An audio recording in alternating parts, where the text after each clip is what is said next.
a vista já não é a mesma, né? E eu não gosto de me aventurar em terrenos que eu não tenho muito conhecimento para fazer. Eu vou pedir que ele leia. Pode ler aqui, querido, na minha Bíblia. Vamos ficar em pé. Isaías capítulo 6, do verso 1 ao verso 8. Isaías 6, de 1 a 8. Isaías, capítulo de número 6, do 1 ao 8. No ano da morte do rei Uzias, eu vi o Senhor assentado sobre um alto e sublime trono, e as abas de suas vestes enchiam o templo. Serafins estavam por cima dele, cada um tinha 6 asas. Com 2 cobriu o rosto, com 2 cobriu os seus pés, e com 2 voava. E clamavam uns para os outros, dizendo: Santo, Santo, Santo é o Senhor dos exércitos, toda a terra está cheia da sua glória.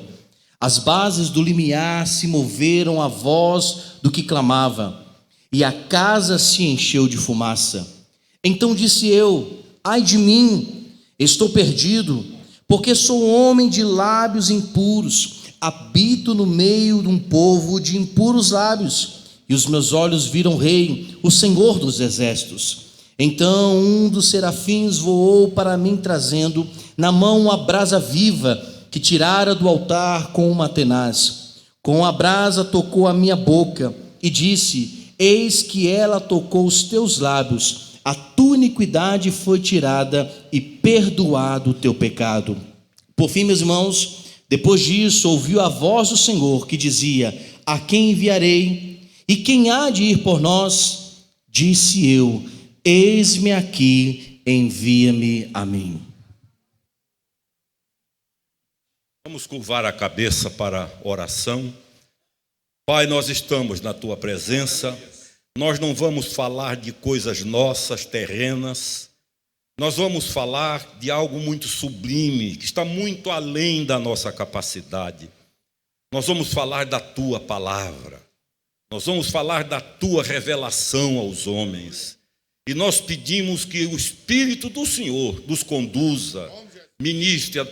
O Senhor Jesus disse certa vez: sem mim nada podeis fazer. Nós não podemos fazer nada se o Senhor não tomar a frente.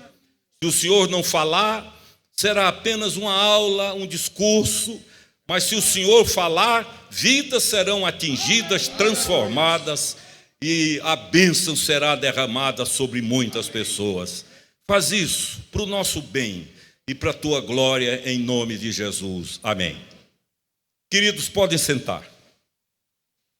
Eu quero trazer uma palavra objetiva, rápida, não quero me alongar, sobre este texto do profeta Isaías. Nós encontramos profetas de personalidades diferentes no Antigo Testamento. O ministério de profecia no Antigo Testamento era um pouco diferente do dom de profecia do Novo. Era mais um ministério de confrontação, de apontar rumos, de dizer é por aqui, é por ali, ou de enfrentar reis.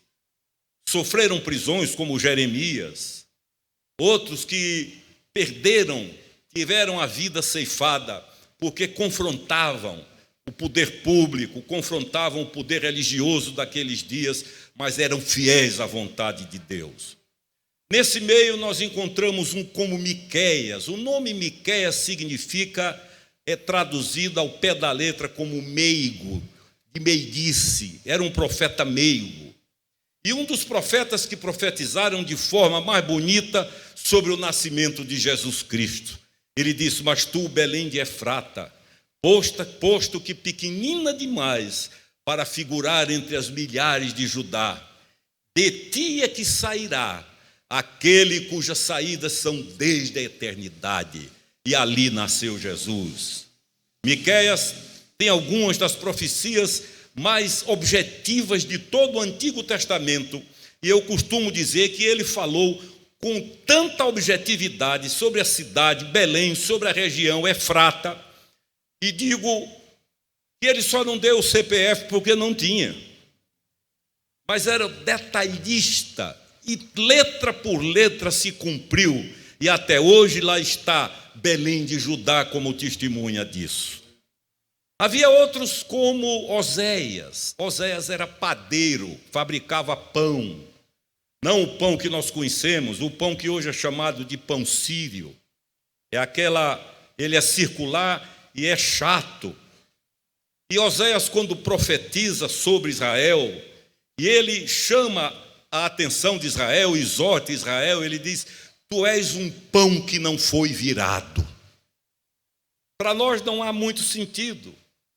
Mas ele quis dizer o seguinte: você é pão que assou de um lado só, o outro continuou cru. Porque o pão sírio achatado, ele precisa ser virado para assar dos dois lados. E ele falou na linguagem dele. Você tem um Amós, que era boiadeiro, ou na linguagem da gente aqui, vaqueiro. E Amós não tinha muita fineza no falar. Ele falava dentro do ambiente dele. E quando ele refere-se às mulheres de Israel, ele as chama de vacas de Bazã. Imagine um pregador hoje dizendo isso. Bazã era uma região de pastos, está lá até hoje. Bazã é um lugar onde brota com facilidade o que se planta. E ele compara as mulheres palacianas de Israel a vacas de Bazã. Há outros, cada um tinha. O que é que eu quero dizer com isso? Cada um de nós pode falar do reino de Deus no linguajar que tem. Abrir a boca, deixar que o coração transborde. Isaías era o contrário de todos eles, era um profeta palaciano. Um dos ambientes que ele mais frequentava era o palácio, o templo. Ele vivia entre templo e palácio, tinha um linguajar refinado. Era um homem que sabia comunicar-se no nível daquele palácio, mas era fiel à palavra de Deus.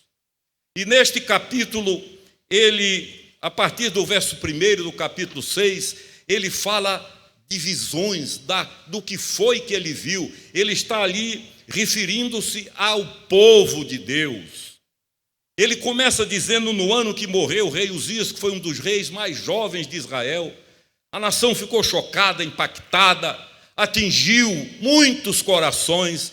Israel vivia de uma certa saudade de Uzias, e a morte dele tornou-se uma referência, o antes e o depois. E Isaías começa dizendo: no ano que morreu o rei Uzias, eu vi o Senhor assentado sobre um alto e sublime trono.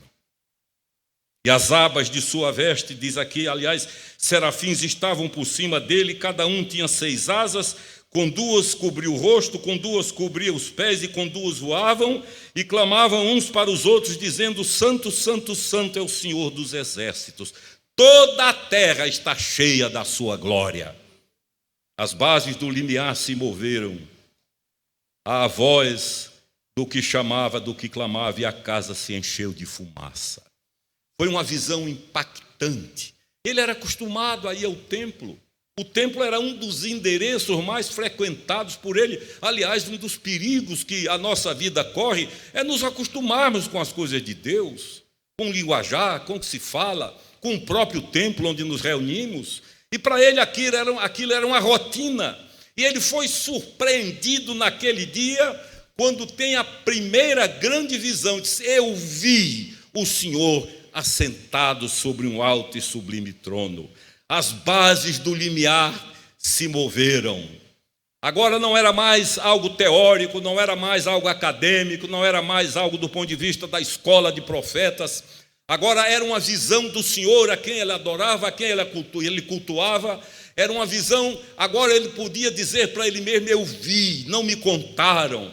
Não é uma herança, não é uma tradição. Eu vi, como eu contei a vocês aqui no sábado. Os meus olhos viram, disse ele, os meus olhos viram o Senhor dos exércitos. A vida de uma pessoa começa a ser mudada não quando a religião penetra. Ela pode decorar tudo, ela pode guardar na memória tudo, ela pode decorar Bíblia. Eu já falei que eu preguei na igreja presbiteriana de Ipanema há muitos anos, E o pastor Neemias Marien, que era pastor daquela igreja, decorou a Bíblia. Ganhou prêmios na televisão. Você dizia, 2 Samuel capítulo 3, ele dizia todo de cor. Você dizia Isaías 28, ele dizia de cor. Impactou o país, mas não é isso. Não é esse tipo.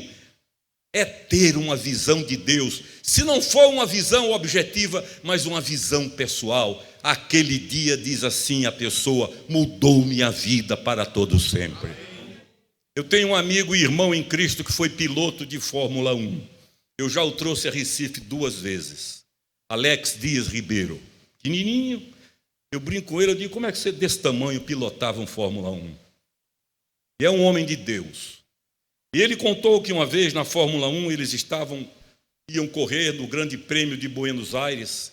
E ele me disse, Alexandre, era a corrida do meu patrocínio. O meu patrocínio seria renovado dependendo do resultado. Eu dei tudo de mim. Na última volta eu liderei, entrei na reta em primeiro lugar e ao meu lado, colado comigo, encostando pneus, um jovem norte-americano chamado Ed Shiver. Eu ia a 360 quilômetros por hora.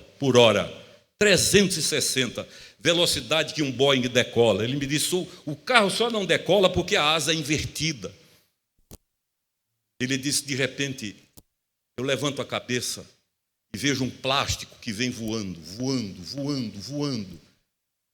E naquela época, a tomada de ar dos carros da Fórmula 1 eram em cima, eram altas. Ele disse, aquele plástico entrou na tomada de ar, na reta final. E o meu motor fundiu. O carro parou. E Ed Shiver, era o nome daquele companheiro, ganhou. Ele disse, quando eu cheguei no hotel em Buenos Aires, eu fui para o meu quarto, peguei minha Bíblia, joguei no chão. E disse a Deus, não quero mais saber de você. Eu estou decepcionado. Isso ele contou a mim. Não quero mais nada com Bíblia, com igreja. Eu confiava. E agora, o que eu recebo? E ele me contou, eu fui dormir. Às 3 da madrugada o telefone tocou. Era minha cunhada. Estava ligando de São Paulo para dizer, Alex, acaba de nascer a sua primeira filha. Ele disse, eu tive um impacto. Eu caí deitado no chão, soluçando, pedindo perdão a Deus. Chorava. E eu disse, Senhor Deus, perdoa-me. Eu estou aqui brigando contigo por causa de borracha, de lata, de motor de ferro, e o Senhor me dá uma vida. O Senhor me presenteia com um ser que vai ser amado por toda a vida. Eu refaço os meus compromissos contigo. Hoje anda pregando o evangelho por aí. Foi essa visão proclamada ou realizada pelo impacto da dor que abriu os olhos dele. Às vezes nós precisamos de dor para abrir os olhos para Deus. Cuidado, filhos de crentes. Filho de crente até pregar, prega. O que precisa é ter esse encontro. No ano em que morreu o rei Uzias, eu vi. Ninguém me disse. Não foi seminário, não foi escola, não foi parentes, não foi minha mãe, não foi meu pai. Eu vi. E quando a gente pode dizer, eu conheci Jesus, não há quem arranque isso da nossa vida, ainda que a morte nos ameace. A história nos conta missionários como Hudson Taylor, na China. Foi para a China em obediência a Deus sem falar chinês. E diziam, como é que o senhor vai para a China sem falar chinês? Ele disse, Deus mandou. E foi. E abriu a boca e falou chinês. E ele deu a vida ali. Um ministério lindo. Quando ele partiu para a eternidade, alguns outros missionários foram àquela região. Conversaram aí de casa em casa nas regiões mais afastadas. E quando falaram de Jesus para um daqueles moradores, o morador esperou e disse, olha, eu não sei quem é Jesus. Agora entre aqui na sala de casa. Mostrou uma foto e disse, se ele for parecido com aquele ali, eu quero. era a foto do missionário que havia levado o pai dele a Cristo. Então, queridos, o segredo da vida é que cada um de nós precisa ter sua experiência com Deus. A experiência com Deus é individual. Bênçãos são coletivas, mas o novo nascimento é individual. Eu vi, não me contaram. Não foi alguma coisa que eu li, eu vi. Não precisa me provar ou não provar, independe disso. No ano em que morreu o rei Uzias, eu vi o Senhor assentado sobre um alto e sublime trono. A atriz Darlene Glória, que já esteve aqui nessa igreja depois de convertida, ela tornou-se famosa, conhecida no país inteiro, foi a primeira atriz brasileira a ganhar um prêmio internacional de cinema, o Urso de Prata, em Berlim. Começou a ficar famosa, rica, famosa, e à medida que se tornava mais rica e mais famosa, começou a entrar num processo de tristeza. Como ela dizia, ia ficando para baixo, começou a ir a psicólogos, psiquiatras, não havia jeito, aconselharam que ela fosse a terreiros, a feiticeiros, ela me contou que foi, e numa noite de quinta-feira, orientada por um bruxo, ela foi ao cemitério do Caju, no Rio de Janeiro, subornou funcionários, entrou no cemitério com eles, abriram a sepultura, abriram um caixão, retiraram um cadáver, abriram, tiraram as vísceras e ela comeu, na esperança de ficar boa, e só fazia piorar. Tomou a decisão: vou me matar. Rica, bonita e famosa, vou me matar. Naquele ano, em 74, passou no Rio o Dr. Billy Graham. Pregou no Maracanã para 150 mil pessoas. E ela foi convidada. E ela me disse que pensou: não tem mais nada a perder, eu vou. Não tem mais nada a perder. Eu já perdi tudo. E ela teve uma ideia. Ela disse: eu vou levar minha bolsa. E na bolsa eu vou colocar uma gilete. Lá, enquanto eles cantam, eu vou a um banheiro, ninguém vai me ver, eu corto os pulsos e acabo com essa desgraça de vida. E foi. 150 mil pessoas naquela época. Da metade para o fim, Deus começou a tocar o coração dela. O Dr. Billy Graham, em todos os sermões que ele pregava, ele repetia inúmeras vezes: a Bíblia diz, não, como se dissesse: não sou eu, é a Bíblia diz. E ela disse: ali em pé, eu tomei a decisão de não morrer mais, perdi a vontade de me matar. E quando ele fez o apelo, ela foi à frente em prantos, entregou a vida a Jesus, perdeu vontade de morrer, converteu-se, nasceu de novo. 2 industriais evangélicos que eu conheci construíram na praia de Caraí, em Niterói, um templo, e ela se tornou pastora, casou com um rapaz que eu conheci, militar, saiu de Agulhas Negras, e os 2 foram para os Estados Unidos, passaram 20 anos na região de Boston pregando o evangelho. Jesus é o Salvador. Não tinha religião que resolvesse. Não tinha argumento que resolvesse. A decisão de uma mulher bonita, rica e famosa era: vou me matar. E ela me conta que quando nasceu de novo, em pleno Maracanã, ela disse para ela mesma: sabe de uma coisa, esse Jesus sabe das coisas, é com ele que eu vou. É uma visão. Eu conheço pessoas assim transformadas. Nós tínhamos lá na igreja em Recife uma jovem que era garota de programa na zona sul do Recife. Ela e as amigas tinham uma casa onde elas se produziam, se perfumavam, se vestiam e caíam na noite, e o grupo dela era que frequentava hotéis. E levava essa vida. A família simplesmente, entre aspas, amaldiçoou. Numa sexta-feira à noite ela chegou, tomou um banho, trocou de roupa, perfumou-se, e uma amiga de caminhada disse: onde é que você vai tão linda? Ela disse: eu vou para o encontro de jovens com Cristo da igreja episcopal. A outra disse: pronto, agora eu sei que você nunca mais volta para cá. Ela disse: bobagem sua, menina, eu vou passar um fim de semana diferente. Que não volta o quê? Segunda-feira eu estou aqui e a vida continua. Faz mais de 11 anos, nunca mais voltou e já trouxe várias para o reino de Deus. E num gabinete onde eu atendi, ela me disse: pastor, Deus fez 4 coisas na minha vida que ninguém faria. O nome dela é Aline. 4 coisas que Deus fez que ninguém faria. Primeiro, ela disse: eu passei a amar o meu nome, que eu tinha ódio. Eu trabalhava na noite com um nome falso. Se alguém me chamasse pelo meu nome, eu dizia: perdi a noite, vou embora. Hoje o meu nome é respeitado.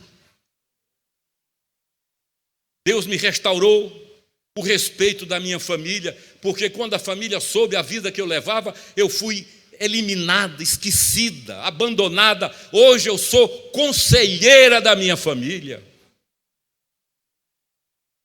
Ela disse: Deus restaurou o meu amor próprio, porque para mim tanto fazia viver como morrer, era a mesma coisa.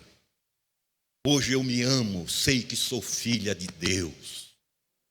Em 4º lugar, lágrimas descendo, ela disse-me: pastor, a última coisa, a 4ª que Deus fez na minha vida, foi restaurar a minha sensibilidade feminina que eu perdi na vida que eu levava. Casou com um líder de louvor de uma igreja Verbo da Vida. Feliz da vida, agora nasceu o primeiro filho, é mãe de um filho, transformada. Sabe por quê? Porque não houve religião. Ela me contou que tinha noites que ela dava murro na cama e dizia: eu não consigo mudar. Ela me contou que uma vez ajoelhou-se em lágrimas e disse: Deus, eu não quero mais nada contigo, eu cansei de pedir. Pá! E dava aquele murro na cama, até que teve a visão do Senhor. Nasceu de novo e hoje prega o Evangelho. Não estou falando de visão objetiva necessariamente, pode ser, mas essa visão que o coração tem, que não precisa ninguém argumentar. Nasceu de novo. Isaías teve essa visão, apesar de ser profeta, não havia tido ainda. Sabia pregar, sabia ensinar, sabia tudo, conhecia o Antigo Testamento na ponta da língua, mas faltava o principal. No ano em que morreu o rei Uzias, eu vi, ninguém me contou. Foi uma experiência minha. Eu vi o Senhor assentado sobre um alto e sublime trono, e descreve a glória de Deus. O primeiro passo, e eu digo principalmente para quem nasceu em igreja, porque essa foi a minha história, é não se tornar um autômato. Algo mecânico, repetitivo, porque ouviu, aprende. Mas ter o seu encontro pessoal com Jesus de Nazaré. Quando ele teve a primeira visão, e ele disse: ai de mim, que estou perdido, porque sou um homem de lábios impuros. Imagine, um profeta. Vivo no meio de um povo de impuros lábios, e essa impureza aqui não se refere a palavrão, é aquilo que está lá em Efésios, se refere a madeira podre, que não serve para edificar. Você constrói uma casa, não vai botar uma linha de madeira podre, é isso que ele está falando. Que não servia para nada, tinha o título, por exemplo. Se fosse hoje, teria o curso. Eu já conheci vários pastores que nasceram de novo depois de pastorados. Eu conheci em Minas, em Santa Catarina, porque faltava. Isso que argumento nenhum é maior. Eu vi o Senhor. Não precisa mais ninguém falar, não precisa de prova, não precisa de nada. Eu vi. Interessante agora, preste atenção, é que quando ele tem a primeira visão, ele tem uma visão dele mesmo. Ele diz aí no verso 5, então disse eu, depois que viu Deus, ai de mim, não é mais ai dos outros, ai de mim, estou perdido, um profeta, porque sou um homem de lábios impuros e habito no meio de um povo de impuros lábios. E os meus olhos viram o Senhor dos exércitos, o Rei, o Senhor dos exércitos. Se você ler o capítulo anterior, o capítulo 5, você vai observar que do verso 8 em diante, ele pronuncia 6 ais contra os outros, nenhum com ele. No verso 8 ele diz: ai dos que ajuntam casa a casa, reúnem campo a campo, especuladores, ai deles, ai deles, ai deles. No verso 11 ele diz: ai dos que se levantam pela madrugada e seguem a bebedice e continuam até alta noite, até que o vinho os esquenta. Ai deles. Mais adiante, no verso 18, ele diz: ai dos que puxam para si a iniquidade. Iniquidade, a palavra significa ilegalidade, que ferem a lei do Senhor, com cordas de injustiça e o pecado com tirantes de cavalo. Ai deles. Já são 4. No verso 20 ele diz: ai dos que ao mal chamam bem e ao bem chamam mal, que fazem da escuridade luz e da luz escuridade, põe o amargo por doce e o doce por amargo. No verso 21 ele diz: ai dos que são sábios a seus próprios olhos e prudentes em seu próprio conceito. No verso 22 ele diz: ai dos que são heróis para beber vinho e valentes para misturar bebida forte. 6 ais, mas só dizia: ai daquele, ai daquela, ai de fulano, ai de cicrano, ai do filho daquela mulher, do filho daquele pastor, ai dos outros.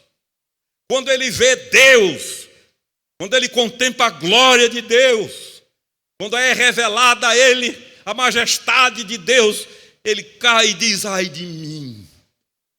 Não há nenhum ai dos outros no capítulo 6. Ele diz: ai de mim.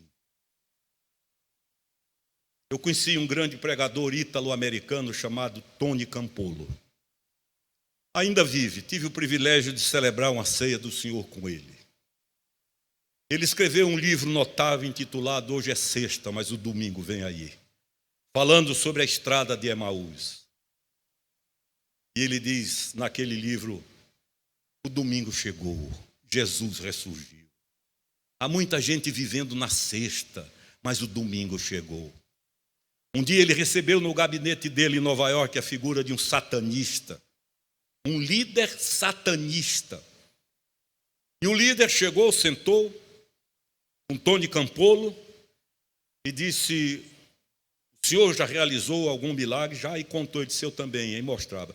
Tudo que Tony Campolo dizia, o satanista dizia: eu também fiz. Aí, no fim, Tony Campolo olhou para ele e disse: há uma última pergunta. Vai chegar o dia em que estes olhos vão fechar. Vai chegar o dia em que eu vou morrer. Eu sei onde eu vou abrir os olhos depois. E você? Não conhecia Deus. Nasceu de novo e tornou-se pregador do Evangelho. Mas Tony Campolo era um homem de uma humildade tremenda. Era, não é? Sempre que ele ia pregar, ele dizia: se vocês soubessem da minha vida 1% do que Deus sabe, nenhum de vocês ficavam aqui para me ouvir. Quem vê a Deus, vê a si. Quem não vê a Deus, fica vendo os outros, falando, fuxicando, me desculpe a palavra, fofocando, destruindo. Os seus pecados não justificam nem cobrem os meus. O meu é grande porque é meu, o seu porque é seu. Há muitas pessoas, eu tenho ovelhas assim, que se justificam para erros, mostrando os erros dos outros. Isso é uma perda de tempo. Mas quando diz eu vi, ninguém me contou, eu vi, o coração diz: ai de mim. Sou um homem, um profeta, de lábios impuros, habitando no meio de impuros lábios. Queridos, eu quero concluir instando todos vocês aqui pessoalmente: peçam a Deus, revela-te a mim. Eu quero te ver. Não quero falar de ti porque outros me falaram. Não quero falar da experiência dos outros. Eu quero ver o Senhor, como eu lhes contei no primeiro dia, naquela madrugada em Porto Alegre. Deus está aí. Quem vê a Deus, vê a si. E ele então, como consequência da visão, ele tem a última visão. Quando o Senhor disse: quem há por nós, a quem enviarei? Ele diz: eis-me aqui, Senhor, envia-me a mim.